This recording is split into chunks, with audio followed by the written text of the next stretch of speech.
Diouf fi ñu nekk nii actuellement mooy Balabé 2 xam nga Balabé 2 comme ni ko suñu président waxee léegi Balabé 2 dafa am lu mat juróomi coopérative yëpp au total sax boo ko xoolee nekk nañu 12 coopératives 12 coopératives la am Balabé 2 nekk fi mu toll nii bon mais juróom yi nekk fii ñoom ñoo taxaw parce que ñoom la mbedd mi la gars yi tabax si mbedd yi ba ñoom mënatu ñoo tabax mënatu ñu amul benn ndaxte buñu kër yëpp fi muy génne mooy fi mbedd mi léegi boo tabaxee mbedd yi kon c'est-à-dire kon sa buñu kër yow du am foo génne. maanaam boulevard ñaar fukki mètre bi bu ñu jógee raay boobu fii. ay nit ñoo ñëw. waaw tabax si yoon bi waaw tabax si kaw yoon bi. mais bi ñu koy tabax xanaa yéen nekku leen fi woon. ankay bon ñun depuis boobu ba léegi nag ku def fondation dañ ñëw ñu la fi nga tabax de baaxul yaa ngi si yoon bi bon des fois nag ñoom nee nañu ki ñu jaay la mu wax ki leen jaay la mu wax la ñuy gëm ki leen jaay nag bu ne leen amul problème tabax leen ñoom moom la ñuy gëm ñun du ñu gëm lu ñuy wax ñu ko ne def seen tabax si loolu nag dañ ni comme demee na noonu ñun léegi te fii am na yoon dañ jéem a jaar si yoon yi si lañ bindee lettre gouverneur si lañ bindee lettre préfet si lañ bindee lettre ñaari maire yi. maire ville ak maire est bon comme ni ko yàlla waxee notre président maire ville envoyé na fi ses techniciens ñu xool par rapport à lettre bi leen bind mais booba tey ñu ngi leen di déglu donc kenn maire boobu rek moo fi yónnee gum nit après bi demee Descos dañ ni il faut que ñu bind leen si la ñu demee man ak Diallo ñu dem si Descos yóbbu envoyé leen lettre bi ñoom bu ñu ko defee automatiquement ñoom dañoo ñëw bi ñëwee ñu continuer def arrêt Descos. depuis le 25 juillet bi arrêté nañu. waaw bi ñëwee nag tax yi ñu arrêté si yoon bi lañ ko tabax. si yoon bi lañ tabax parce que boo xoolee bàyyiwul sax tolloog 10 mètres te mètre de 20 mètres la bon loolu mooy problème bi léegi nag actuellement fi ñuy waxee ñëw nii coopérative NSCS man si laa bokk Diallo coopérative Lam-Lam coopérative Eaux et Forêts mi ngi si kanam coopérative Senelec mi ngi fi coopérative Sénégal de ñu ngi fi donc te yooyu yëpp nag yooyu ma lim ñooñu yëpp 5 yooyu yëpp gars yi ñoo tabax seen yoon wi waaw. Descos commencé na réagir mais tabax si yoon bi lan la leen mën a yóbbee. bon dès là ñu bëgg a tabax dèjà du ñu mën a tabax ndax seen buñu kër si yoon wi lay génne dèjà ñoom tabaxuñu benn ñetteel ba encore ñun ñii jot a tabax sax du ñu mën a génn parce que ba gars yi baaree yoon wi tey boo bëggee génn doo génn. nawet bi est-ce que waaw bon aussi mètre 20 mètres bi nga xam ne ni si la problème bi yëpp am mètre 20 mètres comme ni ko président waxee moo démarré sa daloo ba romb ñëw mètre moomu nag dèjà fi nga njëkk a jot waa coopérative waa Sénégal foofu mbedd moomu yàqu na yaxeet gis nga xuul na def naa jaar ngeen fa foofu ndox mi yàq na ko donc te foofu la mooy départ bi moo war a jaar donc bu tabax yi amee day tax ndox yi du mën a jàll comme il faut su boobaa nag day inondé te ñun mën nañu bañ a inondé wu daal. mais justement 1er juin bi ñu génn gouverneur boppam jiite na liggéey fii seetal suñu réew dañ ne woon ndox bi jàll si dalo bi bu ñu waxee foofu ak mbalit ñi dindi ko yéen daal leen defal ay gravats ba ndox bi du mën a dugg seen kër yi mais dafa mel la liggéey fu ñu ci toll. foofu moom si boppam moo déplacé wu ak maire yi. suñu gouverneur ak ñaari maire yi yëpp ñu ñëw ba si foofa bi ñëwee xool fekk boobu ñun si ndimbalu maire ville dañoo dafa envoyé woon UCG mu ñëw bi mu ñëwee ñu jël mbalit mi nekkoon si raay ba ñu jël mbalit moom yëpp def ko foofu nga xam ne dafay xóot ñu sëkk ko foofu ba mu xóot ba mu maase mais bi gouverneur ñëwee bi ñu xoolee ñu ne mbalit mi neexul a gis léegi dañuy génne mbalit mi complètement après ñu indi fi gravoire indi fi sëkk comme ça dafa ko ba nga xam ndox bu ñëwee day jàll mais ba ñu génnee mbalit ba mbalit ba set ba pare boobu lañ fa gëj. depuis le 1er juin. le 1er juin lañ fa gëj moo tax bi taw bi ñëwee dafa xottiwaat yëpp te ñun pourtant ñun jëloon nañ suñu précaution ba pare ba def fa mbalit ba rasé wu mais bi ñu dindi mbalit mi nag bi taw bi ñëwee gis nga moo gis mu xottiwaat foofu yëpp waaw loolu mooy problème bi bon ñun instant boobu maître Ousmane Diagne. maire est moo wax ni moo wax foofu si diraay boobu nii fii daal il faut que da ngeen di bàyyi ba ñoom ñu ñëw ak seen équipe ñu xool lan mooy problème mu Balabé 2 ndax mën ñu ko waxee nii parce que am na proposition yu doon génn am ñu waxoon naan nañ def benn canal kii foofu mbal ko foofu am ñu wax benn après moom mu ni nag nañ bàyyi ba nga ñëw ñoom dinañ ñëw avec les équipes bu ñëwee ñu xool lan mooy problème bi ñu seet ñu koy réglé mais booba léegi suñu kenn. voilà léegi njiitu réew mi mu ngi annoncé ñetteelu édition seetal bi samedi bi di ñëw la encore le 3 ak le 4 est-ce que du jataay bi pour que ngeen ñaaxaat kilifa yi surtout ñu nekk Thiès ñu taxaw li surtout ñi nga xam ne aussi ay samba boy lañ nan leen tuddee noonu ñëw fekk suufu jàmbur nga jaay ko koo xam ne yoon mayu la ko ba pare amoo autorisation aussi nga ñëw tabax.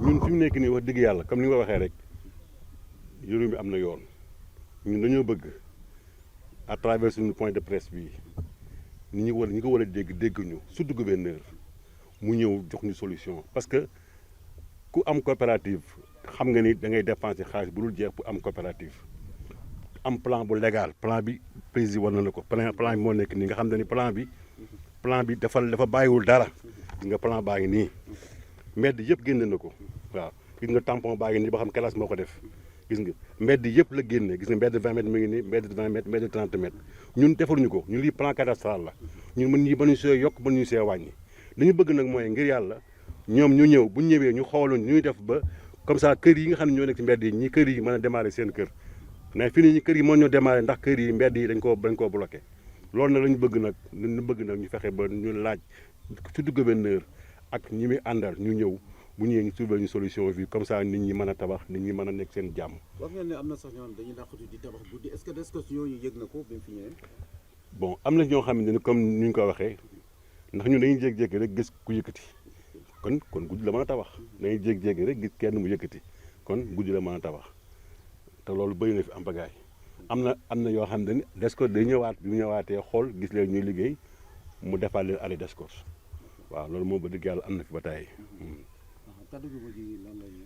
waaw ginnaaw bi ñu leen gërëmee di wax ni nag lii vraiment def ñoo ñoroon xamuñu fuñ koy jooyee parce que mi ngi bëgg a yàgg nag ndax ñun de rien du tout am nañu fi presque 6 ans mi ngi bëgg a yàgg ñu doon ñaan nag que ñi nga war a mën a wax ñu fexe ba ñun ñu génne ñu suñu mbedd yi bu ñu génnee suñu mbedd yi li wóote woon ni ndox mi dina jaar fi mu war a jaar nit ñi dina mën dëkk oto yi dina mën a jaar ak itam ñu fexe ba ñi war a jàmbali moo xam maire la moo xam gouverneur ñu ñëw koñ bi fii te xam ne fii dootuñu koñ bu ndaw fii koñ bu mag a mag lañ soxla nañu oto comme ni am comme bus comme ni oto yi di fi jaar soxla taxi di fi jaar mais fii amul yoon. ban quartier moo leen gën a jege yéen Balabé 2. Sampaate dèjà Balabé 2 gi Sampaate boo jógee raay bi yaa ngi Sampaate. fii seen ginnaaw waaw fii suñu ginnaaw nii dem na bu dee côté est na rek mooy waa Cité ouvrière bu dee ak Kër Issa mooy côté bee bu dee côté bii Koundaan ainsi de suite ñoo nekk nii quoi waaw mais ñun sorewuñu nekk si àll ba ñun ñu ngi boo jéggee Balabé Sampaate rek yaa ngi ñëw Balabé 2 waaw macha allah. C'est Mamadou Lamine Diallo, coopérative des phosphates de Thiès, Lam SSPT. Donc on est confronté à des problèmes. Là on est où, sur quel site à Thiès et dans quelle commune?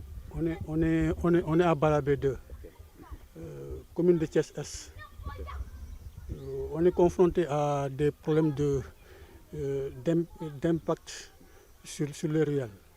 Donc les gens ont vendu, les malfaiteurs en soi-disant, ils ont vendu Badjaïon, tous les rues ont été vendues. Donc on a des problèmes pour que ñi war a tabax fu ñuy gën a ëllëg si biir loolu mooy suñu problème aujourd'hui. Voilà. Donc on est confronté à des problèmes de ruelles. Les gens sont venus occuper de façon anarchique les ruelles de votre quartier. Voilà, les gens sont venus occuper d'une manière anarchique les ruelles de notre quartier. C'est une ruelle de 20 mètres qui quitte jusqu'à du Dalo de Sampaté à Koundane. Okay. Donc ils ont impacté toute la voie. Okay. Et vous les avez laissés faire ou bien? Non, on a averti la Descos. Ouais. Si vous voyez derrière nous, il y a les arrêts Descos, il y a l'arrêt de l'urbanisme. Malgré tout ça, les gens continuent à construire sur la voie de 20 mètres. Donc partant de là, on a saisi monsieur le gouverneur de la région de Thiès sous la lettre saisie numéro 3953. On a fait ampliation au préfet de Thiès-Est sur le dépôt numéro 371. On a saisi la maire de Thiès-Ville sur le dépôt numéro 2211. On a saisi la maire de Thiès-Est sur le dépôt numéro 1211 du 11.